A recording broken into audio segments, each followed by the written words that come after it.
Welcome to our channel. నేను మీ నవీన్. ప్రస్తుతం మనతో ప్రముఖ జ్యోతిషులు బ్రహ్మశ్రీ నందిబట్ల శ్రీహరి శర్మ గారు ఉన్నారు. సో గురువుగారితో మాట్లాడదాం. గురుగారు నమస్కారం. వాగర్థావివ సంపృక్తౌ వాగర్థ ప్రతిపత్తయే జగతః పితరౌ వందే పార్వతీ పరమేశ్వరౌ ఆదిత్యాయ చ సోమాయ మంగళాయ బుధాయ చ గురుశుక్ర శనిభ్యశ్చ రాహవే కేతవే నమః. శృంగేరి జగద్గురు పీఠాధిపతులకి కంచి పీఠాధిపతులకి నమస్కారములు తెలియజేసుకుంటూ కార్యక్రమాన్ని ప్రారంభిద్దాం. గురుగారు జూన్ 2వ తారీఖు నుంచి గురుడు మొత్తం మనకి స్థానచలనం జరిగింది అని చెప్పేసి వింటా ఉన్నాం. దీనివల్ల గురు మార్పు వల్ల అన్ని రాశులలో జరిగే శుభాశుభాలు ఏంటి, ఎట్లాంటి మార్పులు జరుగుతూ ఉన్నాయి? ప్రధానంగా మనకు వీక్షించేటువంటి ప్రేక్షకులకి తెలియవలసినటువంటిది, గురు మార్పు జరగబోతుంది 2వ తారీఖు నుంచి. ఎప్పటి వరకు? అక్టోబర్ 30వ తారీఖు వరకు గురువు కర్కాటక రాశిలో ఉంటాడు. నవగ్రహాలలో నవీన్ గారు, నవగ్రహాలలో అత్యంత శుభకరుడు ఎవరయ్యానంటే గురువు. ఈ గురువు దగ్గర ఏమేమి ఉన్నాయి అంటే, ఒక్క గురువుని గనక మనం అనుకూలంగా మరల్చుకుంటే మొట్టమొదటిగా విద్యా కారకుడు గురువు. ఓకే. వివాహ కారకుడు కూడా గురువే. ఎందుకంటే గురుబలం ఉంది, లగ్నబలం ఉంది అని అంటారు కదా. పెళ్లి జరిగేది గురుబలం ఉన్నప్పుడే. అలాగే సంతాన కారకుడు, ధనకారకుడు, పనులలో అనుకూలత, కీర్తి ప్రతిష్టలు, ఇవన్నీ ఒక్క గురుగ్రహం అనుకూలించడం వల్ల అన్నీ కూడాను మనకు సంప్రాప్తమవుతాయి. అటువంటి గురుడు తనకు సొంత రాశి అయినటువంటి ధనుస్సు మీనరాశిలో కంటే చాలా యోగప్రదంగా కర్కాటక రాశిలో ఉంటాడు. మీకు ఒక ఉదాహరణ చెప్తాను. ఇప్పుడు మన సొంత ఇంట్లో మనం ఉన్నాం అనుకోండి, మనం చాలా హ్యాపీగా ఉంటాం. అంతే కాకుండా ధైర్యంగా కూడా ఉంటాం. కానీ మనకంటూ ఒక ఫామ్ హౌస్ ఉంది. ఫామ్ హౌస్ లో ఉంటే మనం ఎట్లా ఉంటాం? అక్కడ ఫామ్ హౌస్ అని అంటే సంతోషం, అంతకు మించి ఇంకా ఏముండదు అక్కడ. సంతోషంగా ఉండడం కోసం ఉంటాం. అంటే అంతటి సంతోషంగా ఉచ్చ స్థితిలో గురుడు రాబోతున్నాడు. కాబట్టి 12 రాశుల్లో ఉన్నటువంటి వాళ్ళకి, కొంతమందికి ఇప్పటి వరకు మంచిగా శుభయోగంగా ఉన్న వాళ్ళకి కొన్ని ఇబ్బందికర పరిస్థితులు, ఇప్పటి వరకు కష్టాలు పడుతున్నటువంటి వాళ్ళకి గురు మార్పు వల్ల అద్భుతమైనటువంటి యోగ ఫలితాలు ఈ 2వ తారీఖు నుంచి రాబోతున్నాయని చెప్పవచ్చు. ఓకే గురుగారు, మామూలుగా మనం ఇప్పుడు ఈ 12 రాశుల గురించి మాట్లాడదాము. ఈ 12 రాశుల వాళ్ళకి ఎలా ఉండబోతాం? 12 రాశుల్లో ప్రధానంగా మనం చర్చించుకోదగినటువంటిది ఏ రాశుల వారికి బాగుంటుంది. మొట్టమొదటిది 12 రాశుల్లో ఈ మిథున రాశి వారికి గురుడు యోగప్రదుడుగా ఉన్నాడు. కన్యా రాశి వారికి యోగప్రదుడుగా ఉన్నాడు. వృశ్చిక రాశి వారికి యోగప్రదుడుగా ఉన్నాడు. మకర రాశి వారికి మరియు మీన రాశి వారికి సంపూర్ణముగా ఈ 5 రాశులు అనగా మిథున, కన్యా, వృశ్చిక, మకర, మీన రాశుల్లో జన్మించినటువంటి వారికి వీక్షించేటువంటి ప్రేక్షకులు గమనించాలి. ఈ 5 రాశుల్లో వాళ్ళకి అత్యంత యోగప్రదుడుగా ఉండబోతున్నాడు. మిగిలినటువంటి మేష, వృషభ, కర్కాటక, సింహ, తుల, ధనుస్సు, కుంభ రాశుల్లో జన్మించినటువంటి వారికి కొన్ని గురుగ్రహ మార్పు వల్ల కొంత ఇబ్బందికర పరిస్థితులు అనేటువంటి ఎదుర్కోక తప్పదని గమనించాలి. అయితే ప్రేక్షకులు ఈ చెప్పినటువంటి రాశుల్లో, బాగా ఉన్నటువంటి రాశుల్లో మనము సంతోషపడడం సహజమే.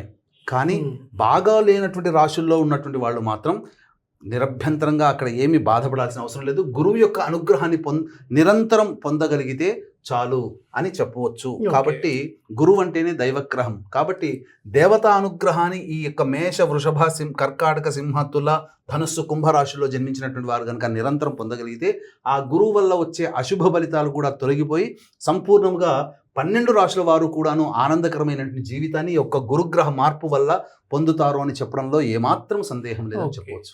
ఎలాంటి పరిహారాలు ఉన్నాయి గురుగారు? అంటే మామూలుగా ఒకవేళ మిగిలిన వారికి బాగోదు, కొంచెం ఇబ్బందికరంగా ఉంటుంది అంటున్నారు కదా, ఏమైనా పరిహారాలు చేసుకోవాలి వారు?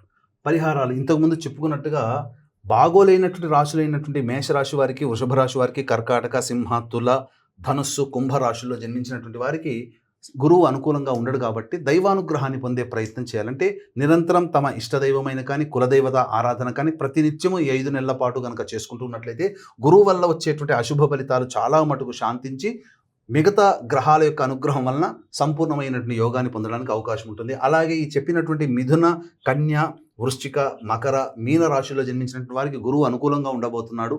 కాబట్టి ఈ గురుగ్రహం అనుకూలంతో పాటు మీరు నిరంతరం దైవానుగ్రహాన్ని పొందితే మరింత యోగప్రదుడుగా మారుతాడని చెప్పడంలో సందేహం లేదు. గురువుగారు, రాబోయే 5 నెలల్లో తులారాశి వారికి ఏ విధంగా ఉండబోతా ఉంది గురు మార్పు వల్ల? గమనించుకున్నట్లయితే నవీన్ గారు, ఈ యొక్క గురు మార్పు 2 జూన్ నుంచి 30 అక్టోబర్ వరకు ఉంటుంది.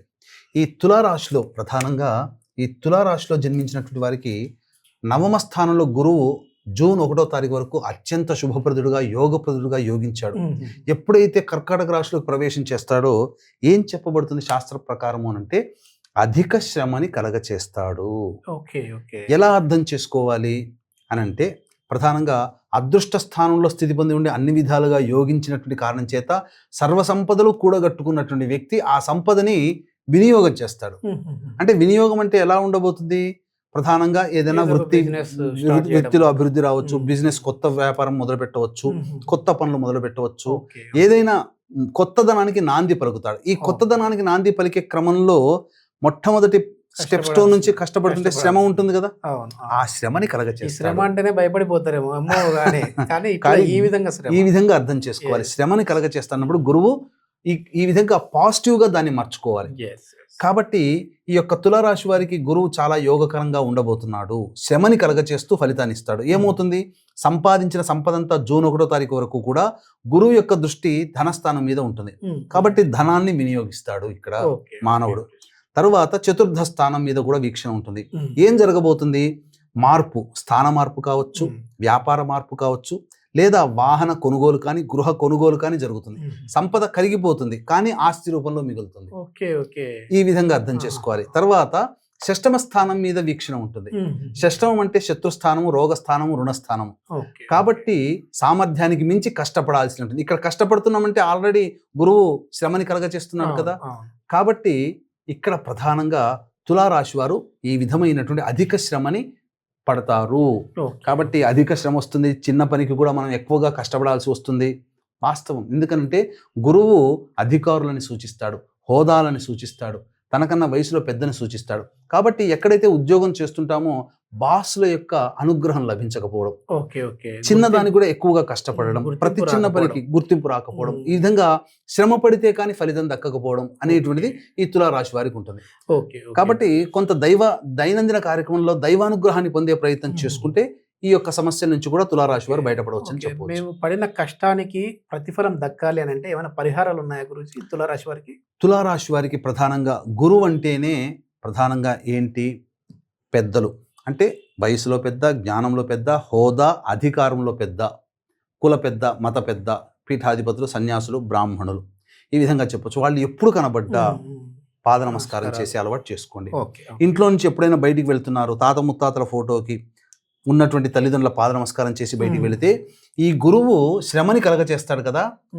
ఆల్రెడీ మనం ఏ పని మీద వెళ్తున్నామో ఆ పని యందు ఉన్నటువంటి శ్రమని ముందుగా ఈ యొక్క అనుగ్రహాన్ని పొందడం వల్ల ఆ శ్రమ మనకు పడకుండా చాలా ఈజీగా మనకు పనులు చక్కబడతాయి. అదే కావాలి మనిషికి కూడా.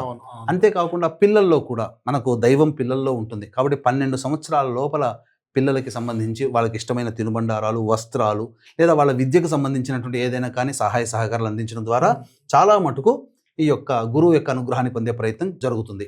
లేదు ఇంకా మనకి ఇంకా దైవానుగ్రహం ఇంకా కావాలి అనుకున్నట్లయితే, మంత్రపరిహారంగా కావాలి అనుకున్నట్లయితే ఈ యొక్క గురువు మారినటువంటి కారణం చేత మేష, వృషభ, కర్కాటక, సింహ, తుల, ధనుస్సు, కుంభరాశిలో జన్మించినటువంటి వారికి కాస్త దోషప్రదుడుగా ఉన్నాడు.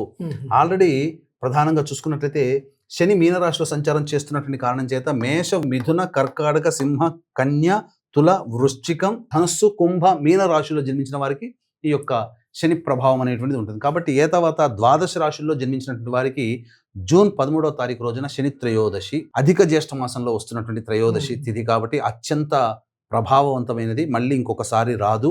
కాబట్టి ఈ రోజున మన పీఠమాధ్వర్యంలో ఈ యొక్క గురు ప్రభావం వలన ఇబ్బంది పడే రాశులు, శని ప్రభావం ఇబ్బంది పడేటువంటి రాశుల వారికి శని దోష నివారణ పూజల హోమాలు, గురు కృపా కటాక్ష సిద్ధి హోమాదులు జరిపించి శక్తిపాతం చేసినటువంటి కరుంగలి మాల ఇవ్వడం జరుగుతుంది. అవకాశం ఉన్నటువంటి వాళ్ళు 12వ తారీఖు రాత్రి 9 గంటల లోపల ఈ కార్యక్రమంలో మీరు గోత్రనామాదులు నమోదు చేసుకోవచ్చు. ఏదైనా ఒక పని మొదలు పెట్టే ముందు ఈ తులారాశి వారు ఏ రోజు వాళ్ళు మొదలు పెడితే మంచిది గురుజీ?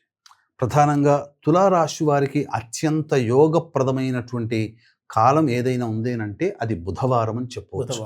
బుధవారం నాడు తలుచుకొని దైవాన్ని తలుచుకొని మొదలు పెడితే అన్ని దిగ్విజయంగా సాగిపోతాయి. కలిసి వచ్చే రంగు గురుజీ? కలిసి వచ్చేటువంటి రంగు ప్యారెట్ గ్రీన్, ఆకుపచ్చ రంగు, గరుడ పచ్చ, రత్నాన్ని ధరించడం, ఇవన్నీ చేసుకుంటే చాలా మటుకు శుభ ఫలితాలు పొందుతారు.